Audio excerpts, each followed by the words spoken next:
Advanced Math Lesson 75, Trigonometric Equations and, Advanced Trigonometric Equations and Clock Problems, as if you hadn't seen the word advanced in this book enough already.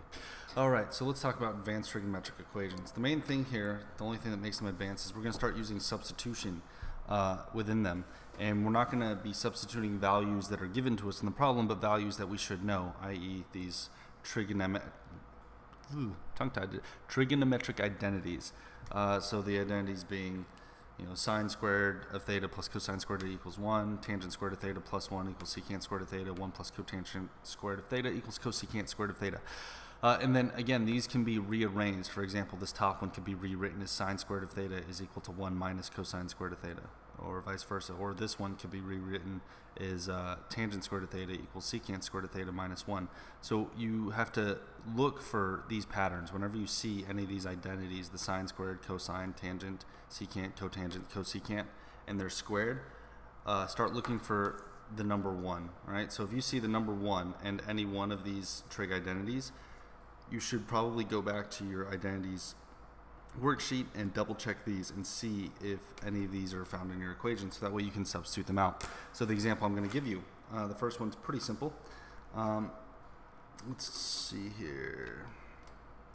They give us 3 times the tangent squared of theta is equal to 7 times the secant of theta minus 5, and then the same given that theta is greater than equal to 0 degrees less than 360 degrees. Is it less than equal to? Yeah, just less than. Whoops, that's the ugliest 360 degrees I've ever drawn. I'll just draw it sideways. 360. Yeah, there we go. The spring on my arm doesn't want the camera, not my arm, the metal arm that holds the camera. You've probably seen it on my desk by now. The spring is pulling the camera back up. It doesn't want to stay down today. Maybe I should just buy a new arm. Maybe the spring is broken. Okay, that's beside the point. Let's worry about this trigonometric equation, how we're going to solve it.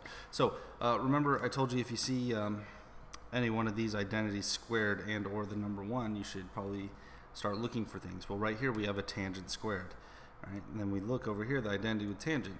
It's not solved for tangent squared, but if we did solve it for tangent squared, it would be equal to, if we were to move the positive 1 to the other side, tangent squared would equal secant squared minus 1. So that's what we're going to do. We're going to substitute that in there. Instead of putting tangent squared of theta, I'm going to rewrite it as secant squared of theta minus 1. Same thing. Then I'll put the 3 on the outside, equals 7 secant of theta minus 5. Now the advantage of this substitution here is we only have one unknown now. Instead of having 2 unknowns, tangent and secant, that would have been like x and y.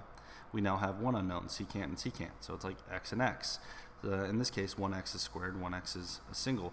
That kind of reminds me of quadratic formulas, doesn't it? So we'll go ahead and distribute this firsthand. Rewrite this as 3 secant squared of theta minus 3 equals 7 secant theta minus 5.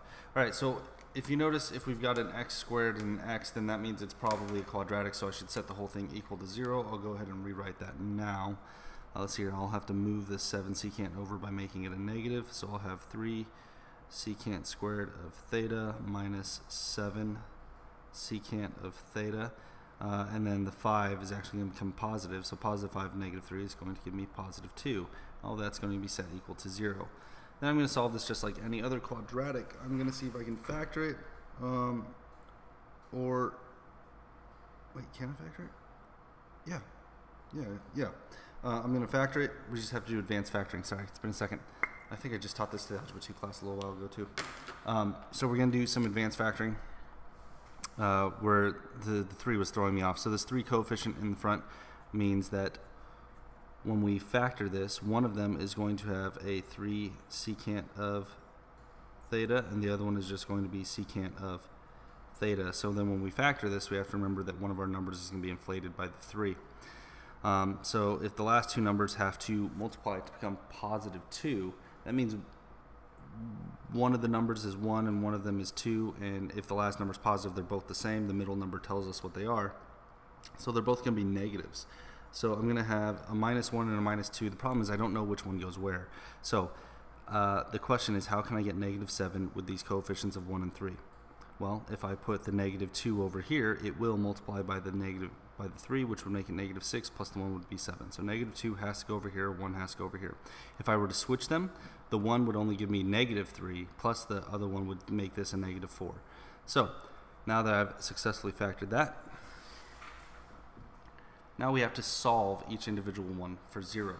So let's take 3 secant of theta minus 1 equals 0, and then we'll also solve secant of theta minus 2 equals 0. So to solve each of these, I'm going to move the whole number to the other side. So this one's going to be 3 secant theta equals 1, divide it by 3. So if secant of theta equals 1/3 over here, I'm going to have to hold my camera down so the spring doesn't pull it up again. This gets rewritten as secant of theta equals 2. So I've got two possible answers here, 1/3 and 2. The problem is I just need to figure this out in degrees. So when I go to my unit circle, or I think about secant, secant is actually 1 over cosine, right? So 1 over cosine of theta, okay, equals 1/3, or 1 over, whoa, so bad on penmanship today. 1 over cosine of theta equals 2 over 1. Okay, so the problem here is what values of cosine of theta can we have, right?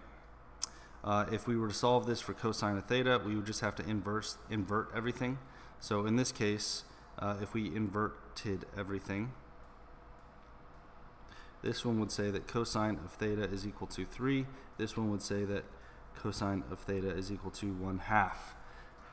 Now, if we look at our unit circle, is cosine ever going to be 3? No. In fact, cosine never goes higher than 1. So this answer, not okay, not possible. What about positive 1/2? Yes, cosine equals positive 1/2 at multiple points in our unit circle. At 60 degrees in the first quadrant, so cosine's positive in the, well, let's do it that way, by quadrants. Cosine's positive in the first quadrant, and then it's also positive in the third quadrant. So I'm going to be somewhere in the first and third quadrant. In the first quadrant, it's 60 degrees. Wait, all students take, no, not the third. Hold on, let me draw this. All students take calculus. Okay, so it's going to be positive here and here. So if it's 60 degrees here, the cosine is equal to 1/2. What is it going to be down here? Well, let's take the same reference triangle, and if we put it down here, in order for the 1/2 side to be on the x-axis, whoops, that is going to be 60 degrees down, which is actually 300. Okay, so our answers are 60 degrees and 300 degrees. And then we call it a day. Again, we can't use cosine of theta equals 3 because it's bigger than 1. If you look at the unit circle, cosine never goes higher than 1. You can also try it on your calculator. You'll never get a value of cosine that's bigger than 1. Like, try it with an inverse cosine. Do the inverse cosine of 3. See what happens. Hey, wait, let's do it right now. Ta-da, calculator. Okay. Well, oh man, this thing is really dying on me. Hope I don't have to buy one. Oh, I have to buy another one. Okay, let's see if we're gonna make it. Okay, so if we try to do an inverse cosine of the number 3, it tells us an error in domain, meaning that the domain of cosine cannot be greater than 1. But I can do the inverse cosine of 1. Whoops, I did the same thing again. Second inverse cosine 1, and there we go, 0. So that works. What if I do inverse cosine of 1.1? Not possible. Alright, so there we go.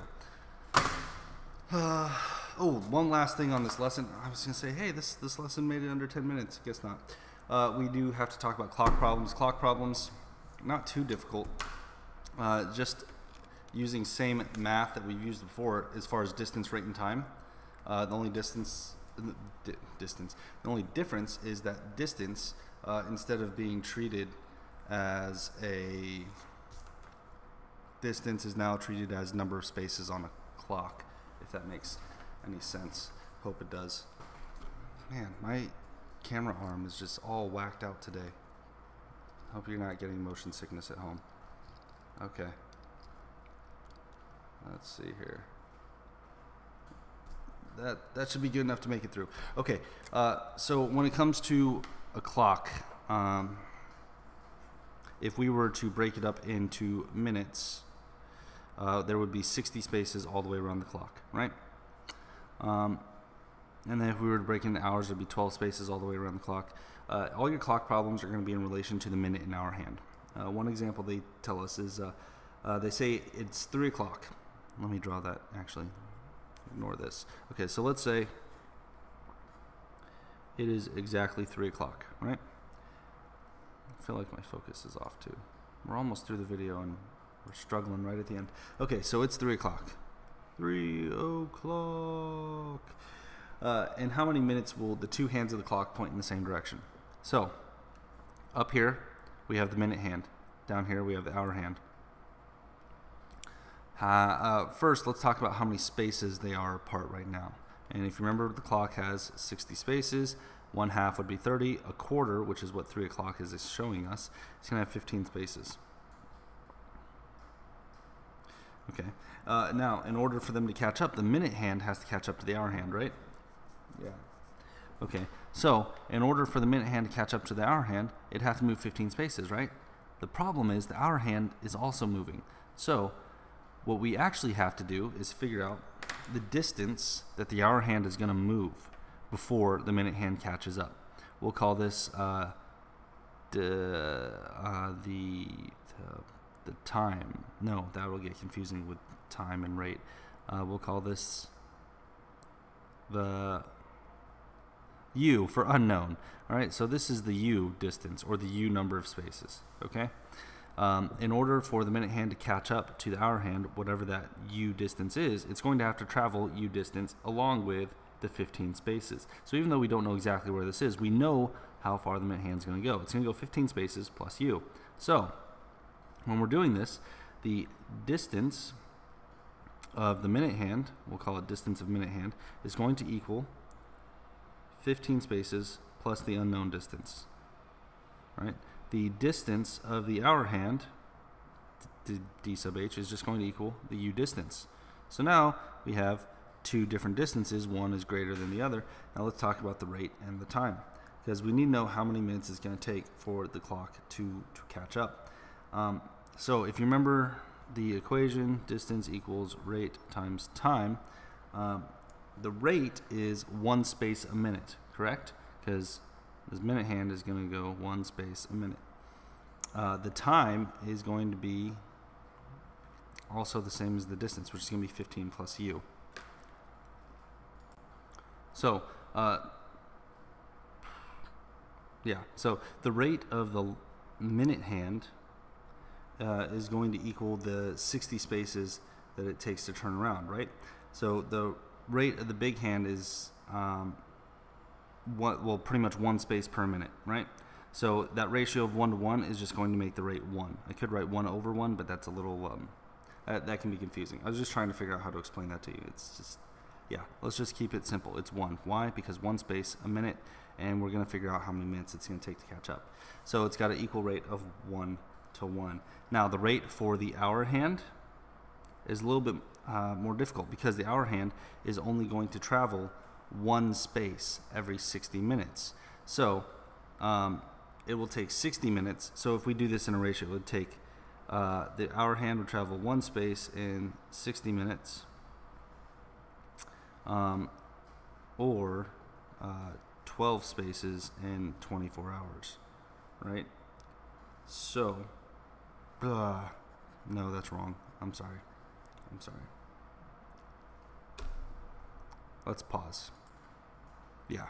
I totally messed up the rate on hour hand. I should have wrote this down. So the rate I was using for minute hand is, when you take the distance equation and rewrite it, then rate would equal time divided by distance. See that I just did it again. That's the mistake I did. The rate is distance divided by time. Me and my camera are struggling today. So rate is going to actually be equal to distance divided by time. So when we're doing the rate of the hour hand, the distance that it's going to travel in the allotted time. That's the question that we're trying to answer.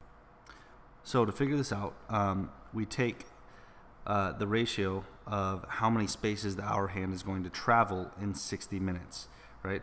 So 60 minutes is on the bottom, but if you know, in between spaces on the clock, in between the 3 and the 4, there's only 5 minutes or 5 spaces in between there. So the hour hand will only travel 5 spaces in 60 minutes.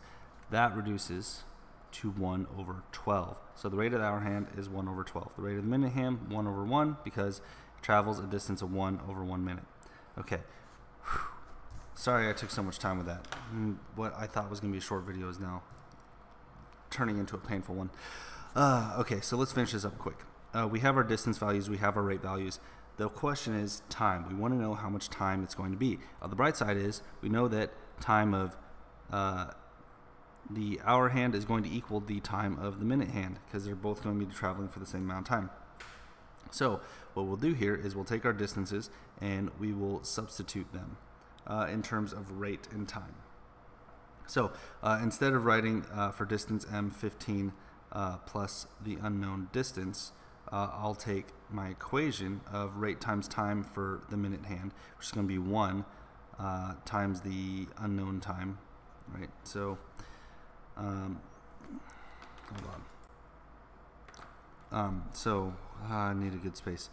So this distance, 15 plus u for the minute hand, is going to equal the rate of the minute hand, which is 1 times the time, which is unknown, but it is the same, so we're just going to use t. So 15 plus u is going to equal 1t. Whew, made it. All right, now for the hour hand, we're going to put that u, the unknown distance, is going to equal the rate of 1/12 times the time, or we'll just write 1/12 t. Okay, so now we've got our two equations. So if u equals 1/12 t, we can then substitute into u. So now our equation becomes, let's not write in red because it's starting to hurt my eyes. When we substitute that there, we have 15 plus 1/12 t equals t. From there we solve for t by subtraction. So now 15 is going to equal 11/12 t, because I subtract 1/12 from each side. Then I get 11/12. From here, in order to solve for t, I just multiply by the reciprocal of 12 over 5. So 15 times 12, why I said 5, 11. 15 times 12 over 11. Let's see here, what's 15 times 12? Let's see, 150, 180. So that's going to equal 180 over 11. And then I just kind of have to simplify that. So let's see here, how many times will 11 go into 180? That's going to be 10, and then I'll have 70 left. So 10, and then 70 will be another 6, so 17. Hold on, let me think about this. Yeah, no, 16. Sorry. So this will go in 16 times with 4 left over. So 16 and 4/11 minutes. Okay, sorry, I hope I didn't confuse you guys. I should have started off by doing the rate is equal to distance times time. So remember, your distance is actually in terms of number of spaces, and then do your rate equations in distance divided by time, and take the time to write that down if you are having a rough day like I did today. Sorry for the long video. If you have any questions, let me know on Moodle, and I will see you in class.